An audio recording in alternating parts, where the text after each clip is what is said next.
இறுதி நாளுடைய அடையாளம். என்ன மௌனமாயிட்டீங்க? அதிர்ச்சியாக இருக்குதா? என்ன ஆதாரம்னு கேட்குறீங்களா?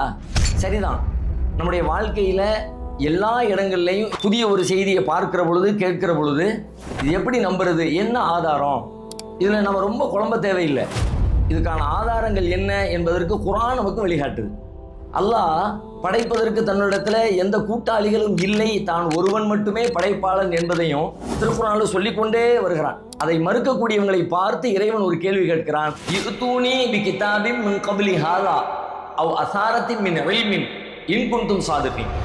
நிறைய படைப்பாளர்கள் இருப்பதாக நீங்க நம்பினா, அதுல நீங்க உண்மையாளர்களாக இருந்தா, ஒன்று இதுக்கு முன்னாடி அருளப்பட்ட வேதங்கள்ல இருந்து காட்டு, இல்ல ஒரு அறிவு சான்றை, ஒரு அறிவியல் பூர்வமாக நிரூபிக்கப்பட்ட இயற்கையின் யதார்த்த உண்மைகளை அப்படி நீ கொண்டு காட்டு என்று இறைவனை மறுக்கிற மக்களை